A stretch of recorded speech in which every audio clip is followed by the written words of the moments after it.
Again, we're here today at the Hunter Burton Memorial Lorcana Championship. We want to thank the Hunter Burton Memorial Foundation for hosting this tournament. This is their 10th anniversary for the tournament. They always raise awareness for suicidal ideation within the gaming community and have a local outreach community program to try to raise awareness of mental health. If you would like to donate, this year's charity is 988. It's a Suicide and Crisis Lifeline. 988 is a U.S. national number that you can dial anytime you or a loved one are facing suicidal ideations or a mental health crisis.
Hello and welcome to the Hunter Burton Memorial's first ever Lorcana Championship. I'm your announcer, Sir Ashtown with 20 Lore Pro. Joined with me today is Hal Burton. Thank you so much for joining with us. Yeah, man. Yeah. I'm excited to be here. I'm taking a break from doing the mainstream for the Magic, the main Magic for the Hunter Burton, and I've actually been playing Lorcana and no Magic for the last almost years. Lorcana came out last August, and I'm having so much fun playing this game. Man, that's great. We're so grateful to have you here joining us today.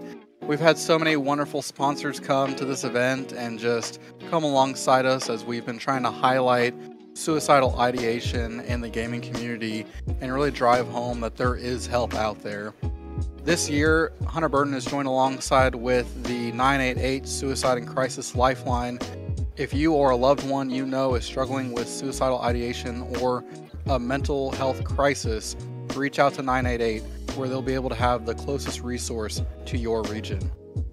So we're here today in round 4 with Remington versus Ronald. Remington is piloting a Sapphire Ruby deck list, while Ronald is piloting a Ruby Amethyst list. Man, I'm a big fan of the item deck, the blue-red deck. That is what I've been playing personally at my locals. That's what I would have played in today's tournament. We've been seeing a ton of this list be played, the Sapphire Ruby, and I think just as we're trying to figure out what version a player is trying to finish with, kind of the Tamatoa or the Grandma Tala, the Lucky Dime, it can kind of leave you on edge figuring out what they're going to play. No, 100%. And I'm a big fan of the Lucky Dime version. I think it's really well positioned against the popular purple-red decks. They don't really have any item interaction. So if you can get the board state stable and get a Lucky Dime in play, you can usually just run away with the game before they can catch back up. That lucky dime too, just being that I believe it's from Scrooge McDuck.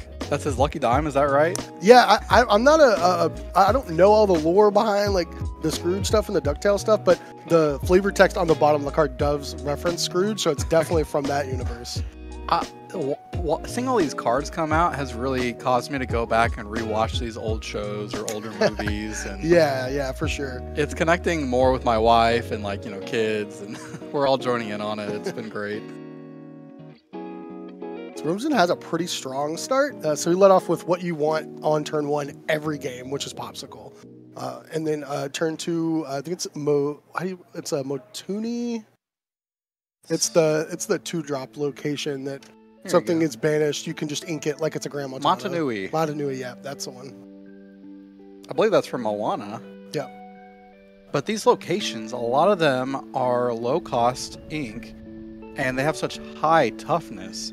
Really hard for some players to get around, and having a strategy or a game plan of how you're going to get rid of them can be really vital before the other player just takes away the game. No, absolutely. I wasn't really sure how they were going to play out in competitive play when it's like during spoiler season, because the thing is, like, they have low cost, they have some have lore value, some don't, but they usually have pretty high like defense or toughness, and but they don't deal any damage back to the characters that are challenging them, and then your characters are now vulnerable and exerted for your opponent to crack back on them. But they've been playing out pretty well, especially Queen's Castle. Like that card's just absurd.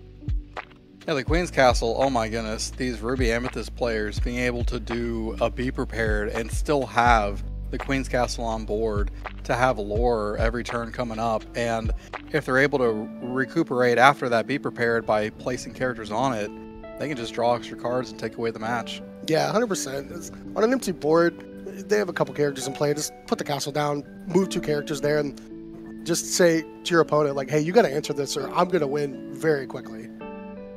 Wow, and here's Remington here with 2 popsicles in play, having to draw cards, as well as that fish quill, able to add some extra ink into his inkwell each turn, trying to ramp up like we were talking about to maybe get to this lucky dime or help out this Tamatoa. Yeah, that's the start that the blue-red deck wants. You got Popsicle on 1, and you want Fishbone on 3.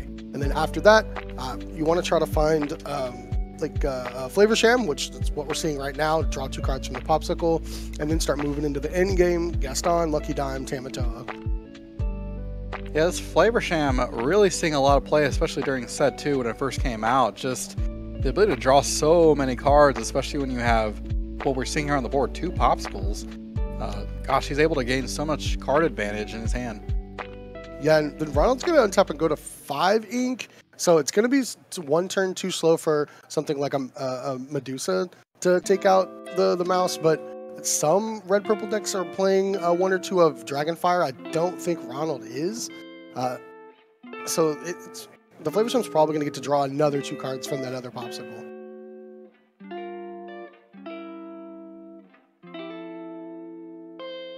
I can't help but notice real quick that the artwork on this playmat from Diamond Ink Apparel is just so great. We want to thank them so much for providing the artwork for today's event.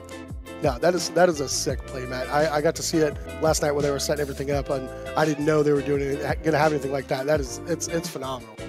Yeah, they did a great job. If you would like your own custom artwork or artwork similar to this playmat, reach out to Diamond Ink Apparel on Etsy, who was a big donor to today's Hunter Burton Memorial Lorcana Championship.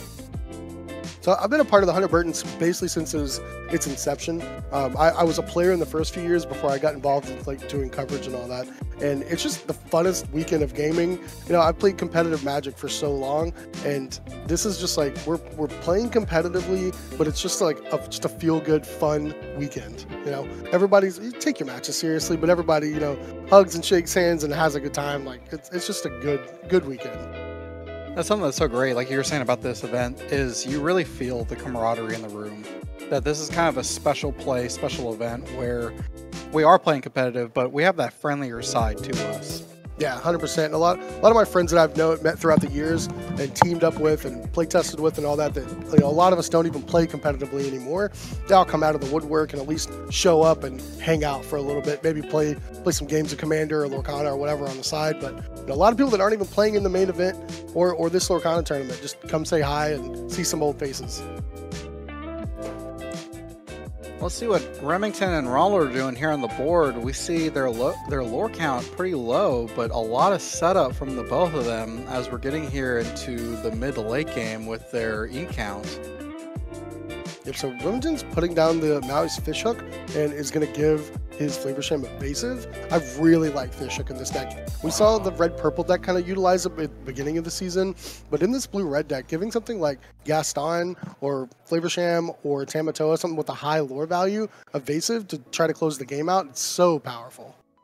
Gosh, I didn't even realize that they were using the Fishhook on the Flavorsham or the Gaston. That's a really strong play. And see on Ronald's side of the board, a lot of red-purple decks have started to put at least one copy of the spellbook back into their deck. That was something that we saw a lot in Chapter 2, and not so much in the beginning of Chapter 3, but it's been kind of a breakout card, especially in the mirror matches, when you're just kind of in a stalemate and continue to just gain lore to try to close out the game.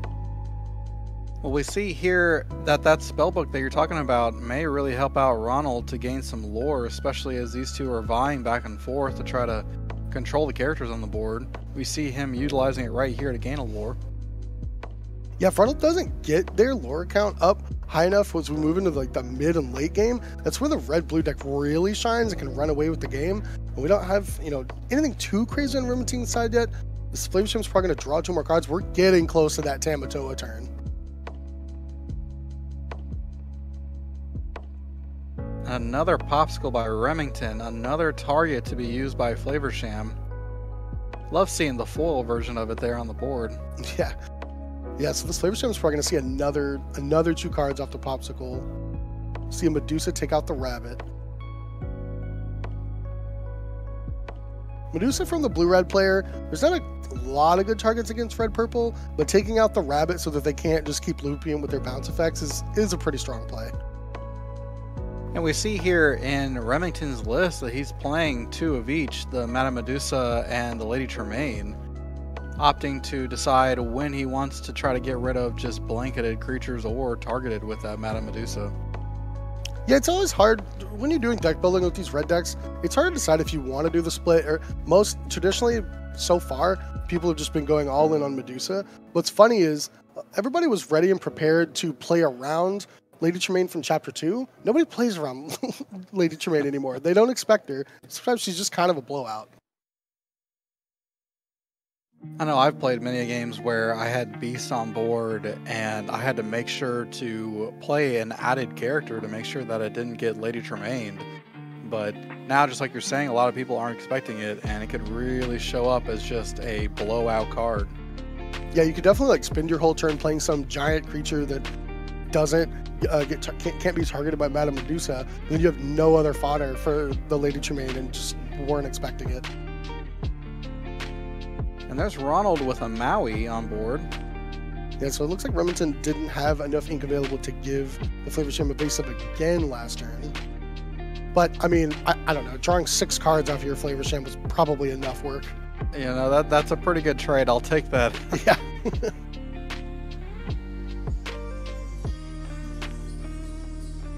Ronald is up to 7 ink. Remington doesn't have control of the board yet. Be prepared to be okay.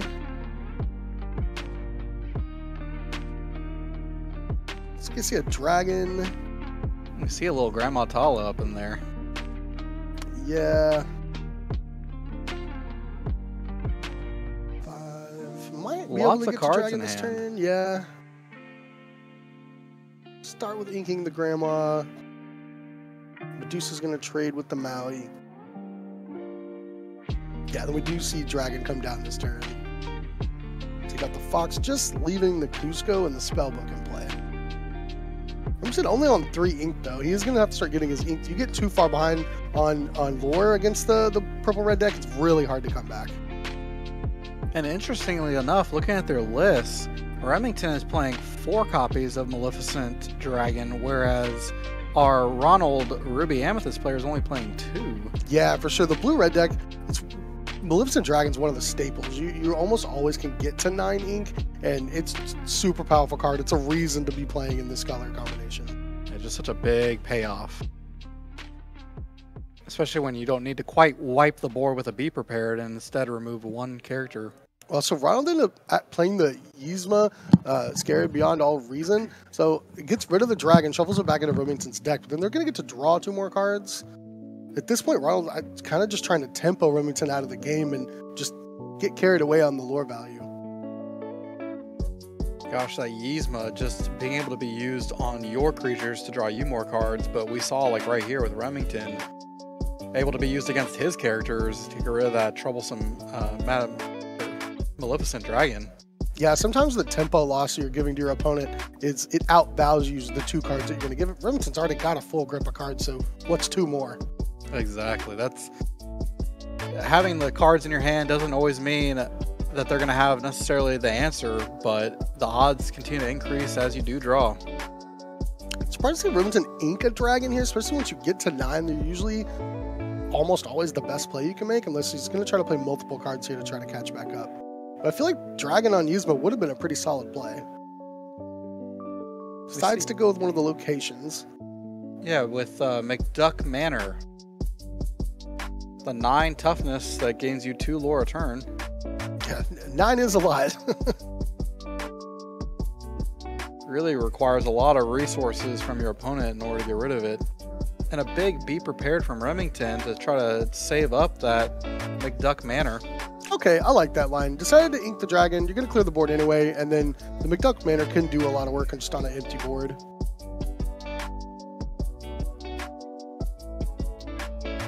Problem is, Ronald still got the spellbook just ticking him up 1 lore every turn. That spellbook having done so much work this match, really gaining Ronald a lot of lore as the match continues on. Remington actually does have a 2 of answer. He's got 2 of those Judy Hops, which is not something that the blue-red decks have been running commonly lately, but I think we're going to start to see more out of them, especially dealing with like Lucky Dimes in the mirror match, and especially something like Spellbook, where those are picking up more popularity in the red-purple decks. And we do see 2 of those Judy Hops in Remington's list, so that is an option for Remington to handle Ronald's Spellbook. So here's the problem with the Be Prepared play last turn from Remington. So now Ronald has put 2 more characters into play. Didn't have enough ink left over to activate the spellbook, but it's still there causing a problem. But also, this Jim Hawkins just put in a Queen's Castle and moved to it. So now Remington's kind of going to deal with everything. But this is why you play the Fish Hook. Combined with the Maui, just one-shots the location. Jim Hawkins just being such a great inclusion from Into the Inklands, able to play your locations for free. Really a great card, especially on some of those locations that can give it evasive, or like we saw here with Ronald, able to help you draw cards off the Queen's Castle. Yeah, it's such a terrifying card when you have a powerful location to follow up with it. So we see another Madame Medusa coming down to take out the 3-drop Maleficent. Wow, and you're right, that Maui with that Fish Hook, that was a really strong play. Yeah, I'm such a big fan of Fish Hook.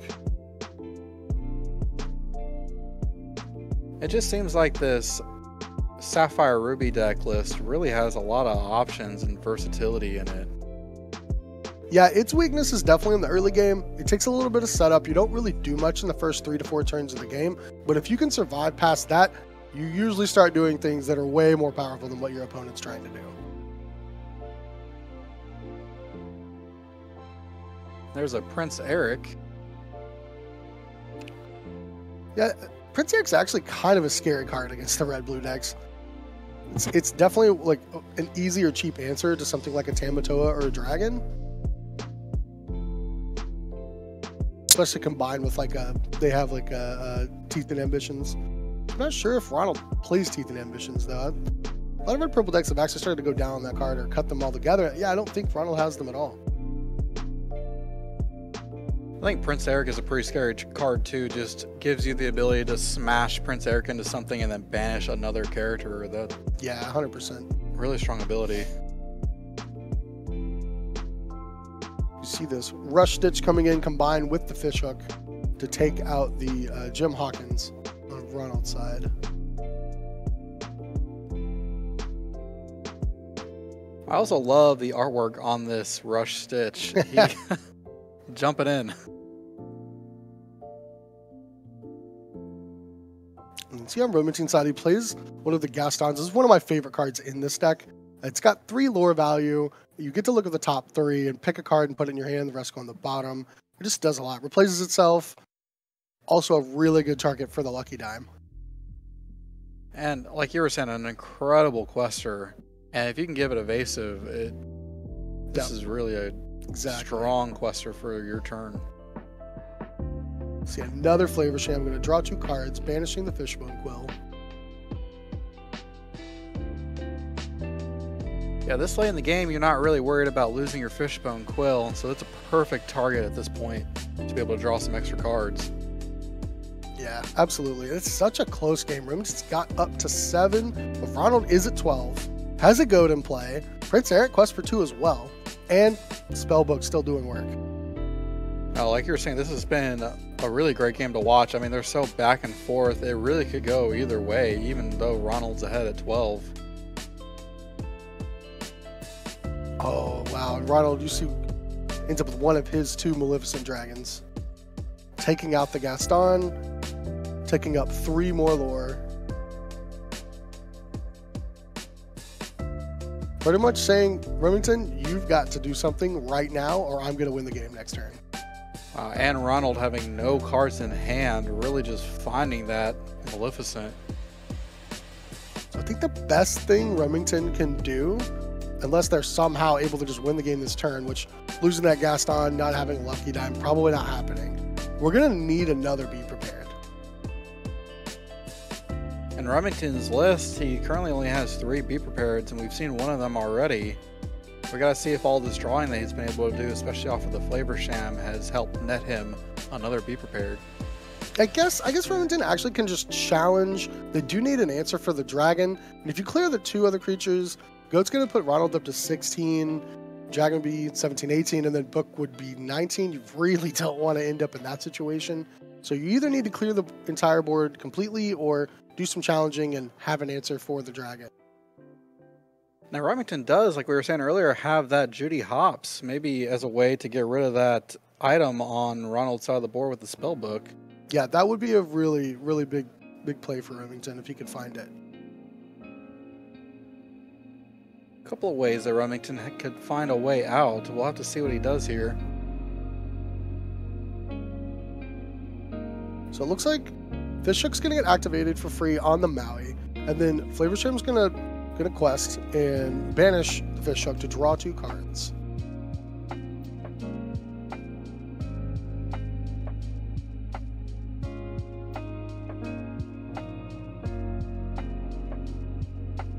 Interesting. Okay.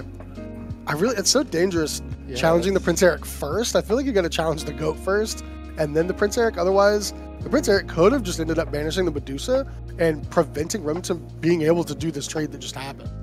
But he did end up targeting the Flavor Sham instead. Which, I don't know, there's no items left for Remington on his side of the board. Oh, and there's his own dragon coming down, Maleficent.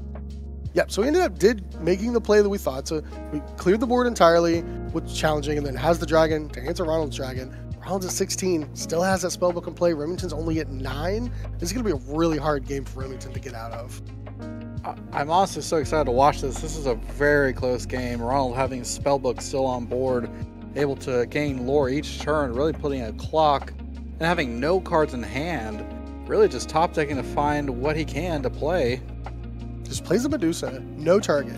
Spellbook's going to put him up to 17. Then Remington's going to go up 2 from the Manor, has 2 on board from the Dragon.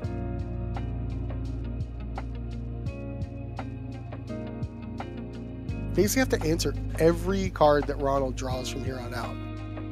And that Maui able to clean up this Madam. Oh, and there's one of the 2 Judy Hops. There you go. Wow. Oh my goodness, that glimmer that we saw with Ronald with the spell book, even though he had no hand, taken away by this Judy Hops. Oh, it's so huge. I think Ronald is supposed to draw a card from the Judy Hopps trigger. I believe that's the case too. And then Remington does get down a lucky dime. Remington is now threatening to close out the game themselves. Make sure. I don't think they drew a card from Judy Hopps. Yeah. I don't know if we're... Yeah. And they go to 18. It probably wouldn't have mattered. Well, I don't know. If that extra card would have been a goat, that would have changed the outcome. Medusa comes back down, but that's not going to be enough from Ronald's side. Well, that Judy Hopps, it's so easy, I think, to forget that you're also supposed to draw a card if it's your character, when normally the Sapphire Ruby do their characters. Yeah, 100%. Whoever owns the item is supposed to get to draw the card. But yeah. We'll see if that made a difference here. Yeah, I mean, I think the mana is going to put Remington to 17. Dragon Quest, dime activate on Dragon, and that's game.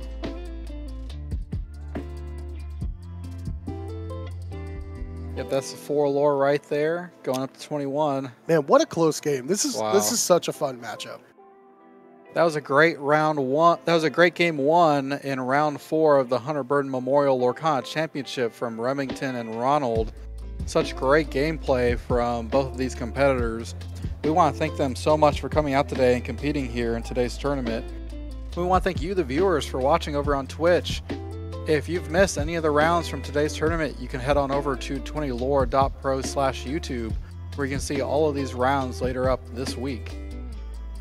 We want to thank some more of our sponsors for today's tournament. One of them being the Pixelborn Patreon community, who donated over $2,000 to the Hunter Burton Memorial Foundation and supporting the 988 Suicide and Crisis Lifeline. If you are part of the Pixelborn Patreon community, thank you so much for your support. We want to thank our prize support sponsors from the Card Haven in Louisville, Texas. Thank you so much, Card Haven, for your Lorcana product support and allowing us to be able to host this tournament today. And thank you, Evolutions Trading in Killeen, Texas. Evolutions Trading provided the sleeves and deck boxes, as well as Lorcana sealed product for today's tournament. We want to thank Evolutions Trading in Killeen, Texas for all their help. If you are available next weekend, 20 Lore Pro is heading to Clockworks in College Station, where we'll be streaming another Lorcana 1K.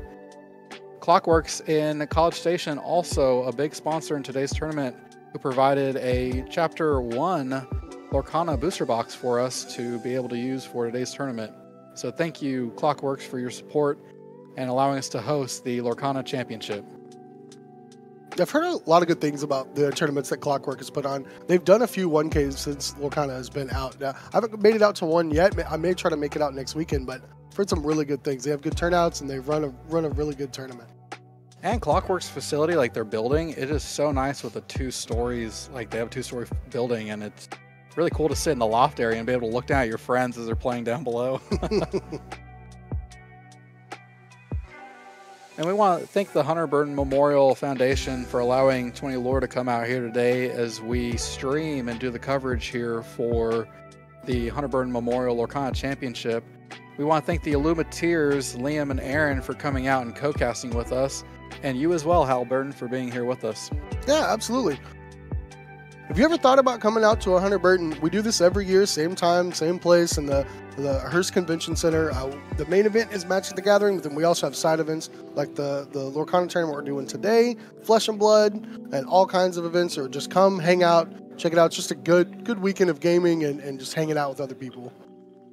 If you would like to learn more of how you can contribute to the Hunter Burton Memorial Foundation, you can head on over to HunterBurtonMemorialOpen.com, where you can find the donation tab on the side with the PayPal information. You can also donate today to our Twitch, where all of the funds from Twitch will be sent over to the Hunter Burton Memorial Foundation. All right, so we're getting started on game 2. It looks like both players have a pretty strong start. Remington with the turn 1 Popsicle, and then a 2-drop Hey Hey. I assume Ronald must have had a turn 1 play, because we do see the Madame Medusa snake out.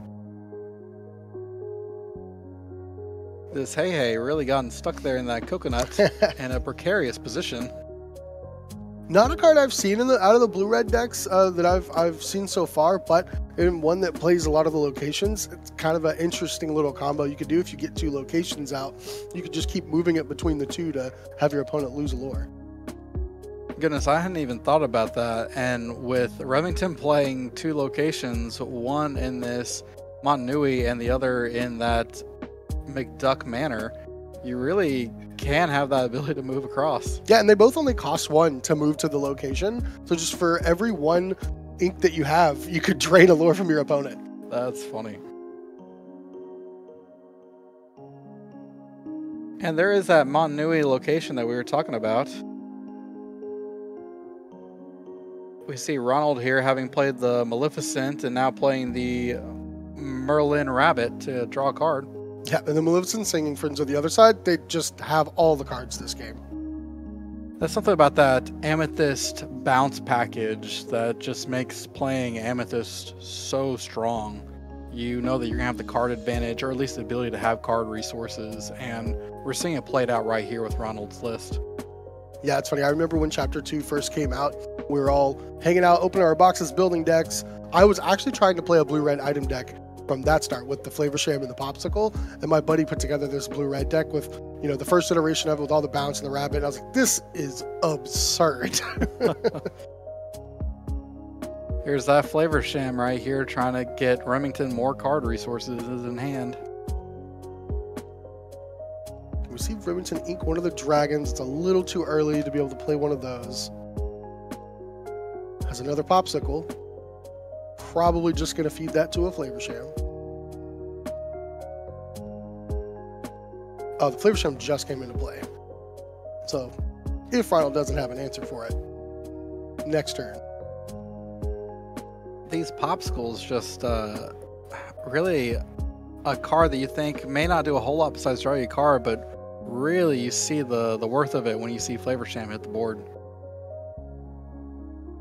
Yeah, and I mean, sometimes the secondary ability comes into play. I like to play 2 of the legendary red scars in my list. And you have a couple Popsicles out, you can just mow down your opponent's entire side of the board. Wow. That's something about Lorcana that I've really enjoyed, is that currently with our 3 sets that are out, the card pool does appear to be small, but there's still so many different options and different styles of gameplay that you can add to your list that can really affect what you play from one list to another. Yeah, absolutely. You can always catch your opponent off guard with a couple random one-ofs or fun-ofs, as I like to call them. That's great. Fun-ofs.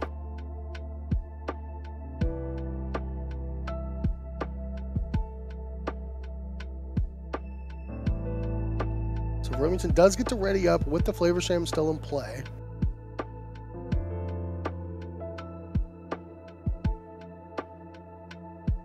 So here's the Talisman that is, it's not a super common card in these red blue decks, but with a lot of rush characters and a lot of things that are able to challenge, it can also be a pretty powerful draw engine. And kind of just one of these cards, it's a 2 of in Remington's deck, something your opponent's definitely not going to be playing around or expecting. I also will have to look up where this card is from, this Talisman. I'm not sure what Disney film it's from.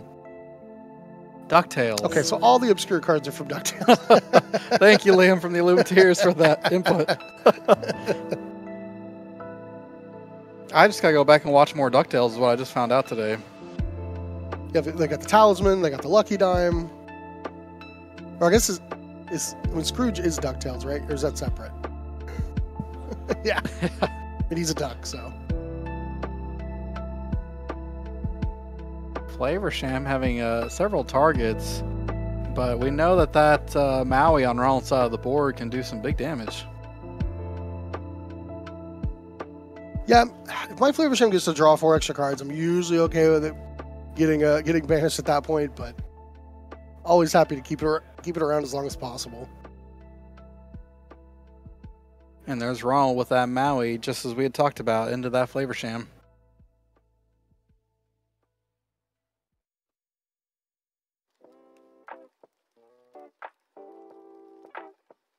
both players still just sitting at 2 lore.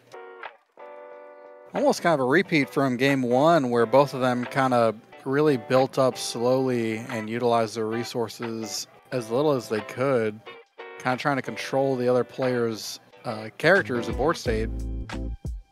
Yeah, I feel like that's kind of where this match lives around, is how many cards can I draw, how much card advantage can I get, and then I need to close the game as quickly as possible before my opponent catches up. We see 5 ink on Ronald's side of the board. Hard to tell how many Remington has. It appears to be 5 or 6. Something that we didn't see this game was any of the early extra inkable cards, such as Fishbone or the Grandma Tala, the Mickey Mouse. Yeah, the Fishbone Quilt definitely being the most important card you could have on turn 3. It's okay, you can live without it, but it's definitely what you want to be doing. We'll see if that lack of the extra ink that Remington normally would have had from a Fishbone or a Mickey Mouse detective is going to hurt him later in the upcoming sets. For sure. It looks like Remington has gotten to at least 6 ink, maybe 7. Alright, so Madame Medusa taking out probably its best target in the matchup. Just preventing your opponent, like you were saying earlier, from being able to bounce and recur those rabbits to keep drawing cards. Yeah, I think it feels so bad to banish a rabbit because you know they're going to get to draw an extra card, but that's going to happen. You can't do anything about it. And then if they combo with some of their bounce effects, you're really going to wish you would have banished it earlier. We see one of my favorite cards in the red-purple deck. This Pinocchio is forcing the Madame Medusa to be exerted so that Ronald's Maui can take it out. I'm a big fan as well of this Pinocchio, and Ronald's list only having played 1 of them. I've seen some lists play up to 3, and a lot of times it can have a huge change in the board state by coming down as surprise and taking out a character that the other opponent was trying to protect. Yeah, it's a really, really scary character, especially with all the bounce effects. It's just something you could just recur or reuse over and over. And it's really hard for any other color combination to get established on the board when red-purple is forcing your things to be exerted so that their Mauis and foxes and snakes can just keep challenging. There's that Rush Stitch. Man, really good combined with that Sumerian Talisman. Just immediately take out the snake and draw an extra card.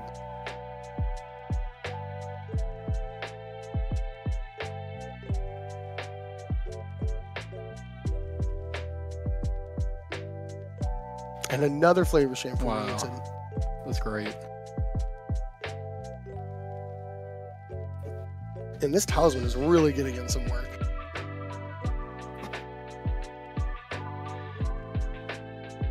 And another popsicle.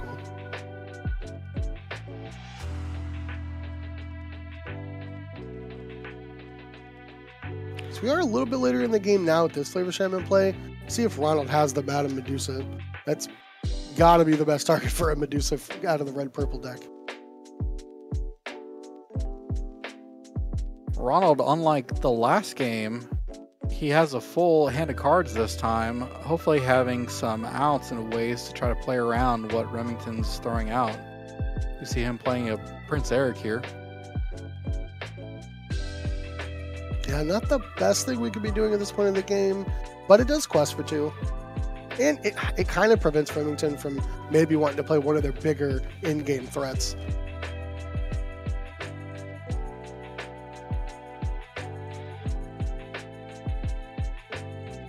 Gosh, Ronald decided to quest here, not knowing how many Rush Stitches that Remington may be playing.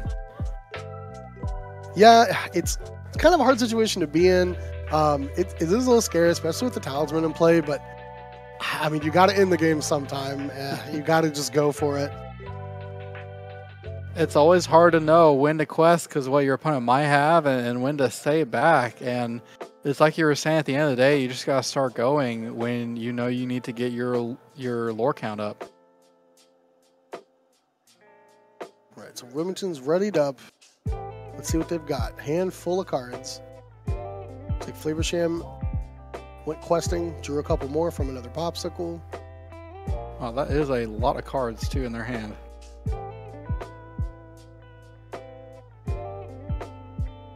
Right, inking another one of the locations.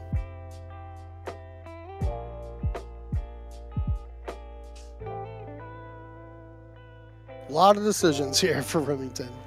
We talk about that in my play group at least, where sometimes a turn might take 2 to 3 minutes because you're really thinking out your next plays and the cards that you need to get outs with. But once you have that 1 or 2 minutes of thinking, you can start just going, and it can snowball. Yeah, 100%. I mean, as opposed to some of the other trading card games, this one you can't really do anything during your opponent's turn, so it's always valuable to try to plan out your next turn while your opponent's going. But obviously, they could do something that would completely change your line of thinking, so. That's right. And just like this Lee Tremaine, sometimes coming out of nowhere, really changing up things, getting rid of that Prince Eric, who then chose to get rid of the Flavor Sham.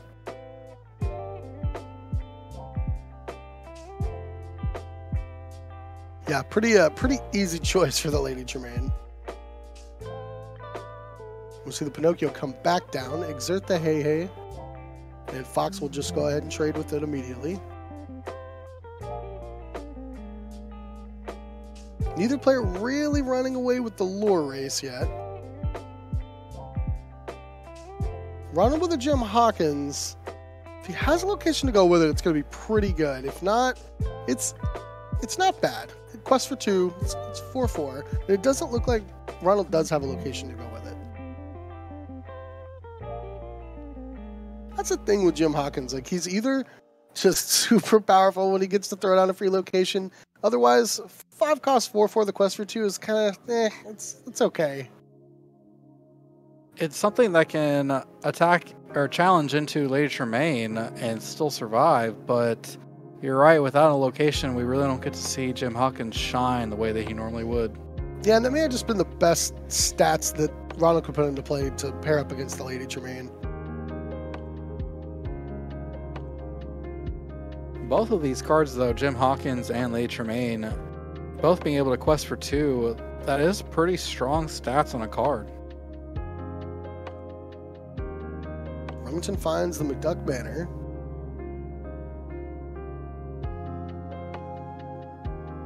And a fishhook.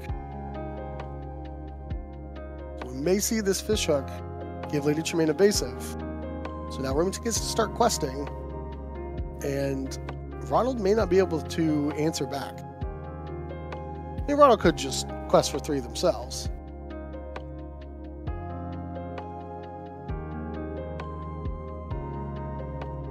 Something about fishhook, just the fact that it lasts until the start of your next turn, making that evasive ability very strong. Yeah, it's a little confusing because the +3 to an attack is only till the end of your turn, but the evasive does last all the way back until your next turn. We'll see Ronald play a Maui and combined with the Jim Hawkins to take out that McDuck Manor. And I think Pinocchio just went and quested for 1.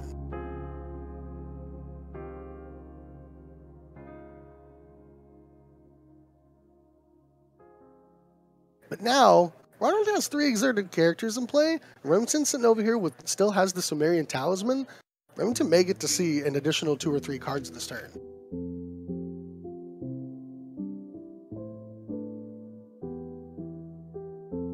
And the Talisman's so rough. You really can't do much to play around it.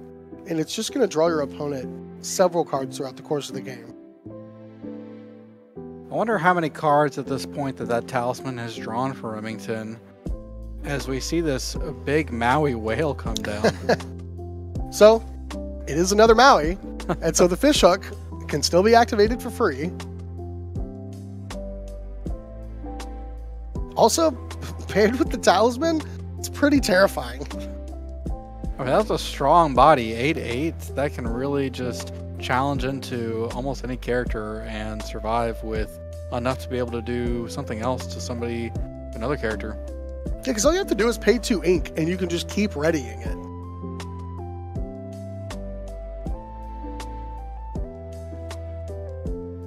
All right, and we see a be prepared from Ronald. He does not want anything to do with that whale.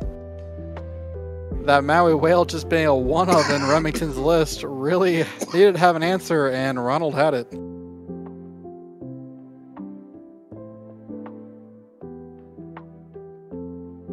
And there's a lucky dime from Remington. This is actually, I really like this play.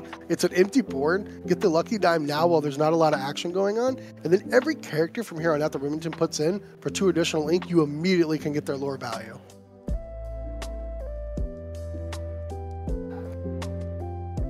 Gosh, and for only 2 lore, or for 2 of your ink, it really can gain you quite a bit of lore each turn. So we see a Queen's Castle from Ronald with no character to add to it. Wonder what cards Ronald's holding back as he's thinking about what to play. Is this going to be a Tamatoa? Yeah, so a Tamatoa from Remington. This is going to get back a Popsicle. We're almost likely going to ink again and then activate the lucky dime and immediately gain Remington 4 lore off of that Tamatoa. And this is where we see these Sapphire Ruby decks really just start to run away if they're not answered very quickly with the lore count. Yeah, because I mean, if Ronald does have an answer for this crab, I mean, Remington already gained 4 lore and got a free item back from their discard. And then if they don't, Remington probably just wins next turn.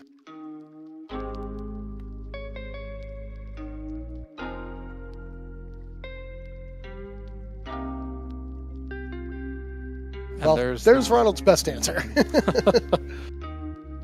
Had to have it, or else Remington was going to probably run away with that match right there.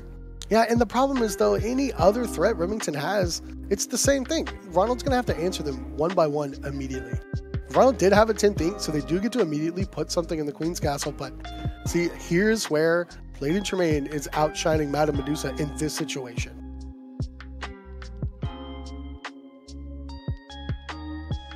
And again, the lucky dime most likely going to immediately gain Remington 2 lore from the Lady Tremaine. And only playing 2 Lady Tremaines, Remington's able to find it though because he's drawn so much this game. Yep, the Talisman has done a lot of work, Flavor Sham, Popsicles. It's just kind of what this deck does when you leave it alone too long to just do what they want to do. Right, and we're seeing that, like the Madame Medusa earlier on, having the answer for the Merlin rabbits, not allowing Ronald to do the recursion that Amethyst is really looking to do. Yeah, when you take away the recursion and don't just leave like a Queen's Castle with a character in it unanswered, the red-purple deck can run out of gas. You see here, Ronald's having to just hard cast the friends on the other side. Yeah, and 1-for-1 answer again. I mean, that's pretty much all you can do. You can't afford to leave a single character on Remington's side for even a turn.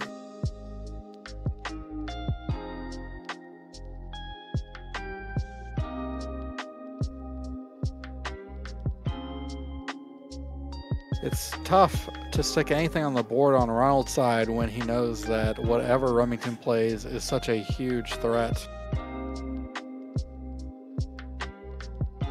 Yeah, and there's another Tamatoa. I feel like that we're getting pretty close to the end here. I mean, this is immediately going to gain Remington 5 or 6 lore.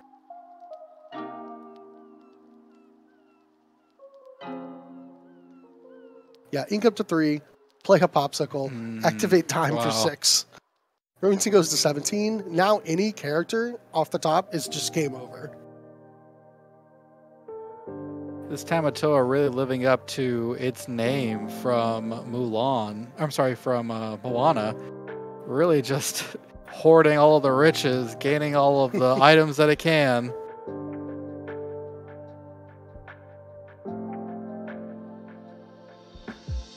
See if Ronald has anything to survive another turn. It's another Queen's Castle and another Be Prepared. I mean, this is the best shot. He is going to be able to gain 4 lore during his upkeep.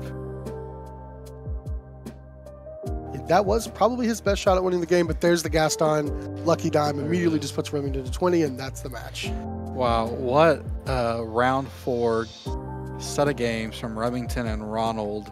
Just really incredible seeing this Sapphire Ruby deck just kind of do what we said. Building up its board state, building up the items, the Tamatoa, the lucky dime. It's funny, I've been playing this blue-red deck for a little while now, and the red-purple matchup was actually pretty tough. We started playing the blue-red deck originally just to kind of deal with all the steel decks. The red-purple matchup was 50-50 at best, probably not even that. And then we started putting in Lucky Dime, and that completely turned the tide in this matchup. Well, actually, our list is up to 3 Lucky Dimes. Oh my goodness. Because you want to see it every game against red-purple, and you just see the power of it and how it closes the game out so fast. That's amazing. Well, thank you everyone on Twitch for watching today here at the Hunter Burton Memorial Lorcana Championship. We want to thank you for watching and for these 2 competitors for volunteering to be here on camera with us. Stick around for the upcoming rounds as we go into round 5 of 6 and we'll cut to top 8. As we're here at the Hunter Burton Memorial, we want to thank y'all so much for supporting the cause for raising awareness for suicidal ideation. And if you head on over to the Hunter Burton Memorial Open's website, you can find their donation link there. We'll also make sure to have the link into our chat, and we'll put it into our YouTube video for you to help out as you can. Again, I'm your announcer, Sir Ashtown. Hal, thank you so much for joining us today. Absolutely. Thanks for having me. We'll see y'all in the next round. Hey everybody, welcome back. We are in between rounds. I think we're getting to the next round in like 5-10 minutes, but I wanted to take this time to get to meet Remington, who we just saw pilot a Ruby Sapphire deck and beat Ruby Amethyst, which is so exciting. Can you tell us a little bit about your deck, Remington? Yeah, so the deck's main focus is around utilizing Lucky Dime in order to be able to power out different lore through the game, and utilizing the fact that Tamatoa can gain a lot of lore off of just having passive items. Oftentimes, in the Ruby Amethyst deck in the previous season, you'd find trouble closing out games and often going to draw, especially in control mirrors, as you'd often find that you would be able to play a character, then instantly die the next turn. You never got the quest. But Lucky Dime gives you the ability to kind of gain lore off your characters the same turn that you play them. So if you watch back the match that I was playing in, I was holding off on playing Tamatoas and high questers later in the game until I had the Lucky Dime already in play. So you just make sure that you maintain pressure early on, especially up against Ruby Amethyst. You'll notice that in the play style between the Sapphire Ruby deck and the Ruby Amethyst deck, you really want them to have to be prepared over you. And if you look at the end of the game, I had 3 Be Prepared in my hand that I didn't use. And I had one of them for quite a while, but I was hanging on to it as insurance in case they just end up playing a bunch of big beaters. And so the main play style of the deck is to draw cards, kind of control tempo of things. Against aggro decks, you also have a very low curve of cards too, like about 10 2-drops. And then utilizing Hey and some of the locations, you can drain lore from people that are questing faster than you. So hopefully it can give you some play against some of the faster aggro decks, then be able to outpower some of the control decks by being able to instantly gain lore off Lucky Dime. And Ruby Amethyst does not have any way of dealing with Lucky Dime as an artifact at this time, or an item at this time. They don't have any item removal. Those are mainly secured for Sapphire and Steel. So because you're just taking advantage of the fact that they don't have any play against you, while they're trying to control the rest of the mid-range and aggro field, you can kind of feed off of some of the Ruby Amethyst decks. Yeah. So are you, have you been playing Ruby Sapphire before Inklands, or is this kind of like a new thing once Lucky Dime came into? Yeah, so I played Ruby Amethyst or Ruby Sapphire from the beginning of when Floodborn came out. So when Rise of the Floodborn came out, I noticed with the Hiram, Flaversham, and Popsicle package that you could actually draw a ton of cards and regain the fuel that you needed for Fishbone Quill, while at the same time having the advantage of unconditional removal between like Hades and Lady Tremaine and Be Prepared. And like it felt so good to be able to play Be Prepared and then slam a Lady Tremaine the next turn when they play like a 5-cost card. But I was finding difficulty in closing out matchups against Ruby Amethyst. And I was having a lot of control mirrors, either against other Ruby Sapphire decks or against like Amethyst, not Amethyst Steel so much, mainly against the Mirror and Ruby Amethyst decks, of those going to time and draw. And oftentimes they're going to time after only being in the second game. And I would often, we would end up getting a 1-1 draw because one of us won in turn of turns, like final turn of turns during time after the rounds ended. And so having Lucky Dime just gives you that accelerant, that ability to still kind of have game against control decks and not die because they're just grinding you out too, while you can grind out all the other opponents and other types of decks out there. That's awesome. So speaking of going to time, Mhm. y'all went pretty long. Mhm. I do think I hear that they might be announcing pairings. So just wanted to kind of quickly close out by saying, is there anything that you're excited about for the rest of today? Looking forward to? Just tell us kind of what you're looking forward to for. Yeah, so I came here with a large group of people. We're the Yeah. Ink Credibles, kind of a hometown team that we have going. You'll notice several of us with the same type of shirt on, and I'm really excited to see how well the rest of the team does. So we've been supporting each other. We have our own team Discord, and we've been kind of like brewing decks in between and giving tips to each other. And we represent, I think, about 8 players here, and so it's close to about a quarter of the field. And I'm just hoping to see multiple of us make it into some of the higher ranks at the end of the day. So one, I guess, two-part question before you go. So first, would love for you to shout out your LGS that you play out. Yeah. And then also, what does being on a TCG team mean to you? What does that team camaraderie mean? Yeah, the team camaraderie makes the game so much more fun. So I'll answer backwards. Having a team that you can brew with and play with gives you just so much more inspiration. And sometimes people can check you when you have like wild ideas. Like, for example, I thought I might be playing with Audrey today in my deck to be able to untap my Lucky Dime or Fishbone Quills. And they were like, yeah, that's goofy. Like, you probably shouldn't do that. And I was like, all right, you're right. I shouldn't do that. Or like when I was trying to like feed in workshops into my deck, but then I was having too many uninkables. But it also means that you have people who are like-minded who you can play test with. And so getting those reps with other people that are of similar quality of play without having to go to tournaments is really effective, because not only can you play to the best of your abilities, but you can also do like, hey, I need to know what this matchup is against that deck, and I want to be able to practice playing on the draw. Where you may not be able to do that if you're playing in tournament play, because you need to play optimally, which is choosing to play on the play. And so being on a team means that you can work with people who can challenge your ideas. They can also support you when you may not feel like you're doing very well, and they can kind of cheer you on when you are doing well, and kind of calm you down when you're feeling a little nervous. And then it's just good friends to have. And what good are card games if you don't have friends to play with? And then I play at 2 LGSs regularly in the area. They're both kind of near here in the Hearst area. One is Epic Cards and Hobbies, and the other is Eclipse Cards and Games. And both of them are in the Hearst areas. And they both have 2 Lorcana nights a week. And they're really fun. I recommend people come out and play. The environments are competitive, but they're also friendly. So like me and my team are all welcoming people to the game. We don't go easy on you, but we're very nice to you while we play. Wonderful. Well, thank you so much for taking the time, Remington, and best of luck for the rest of your tournament day. Thanks, Aaron. Thanks for having me on. Thank you.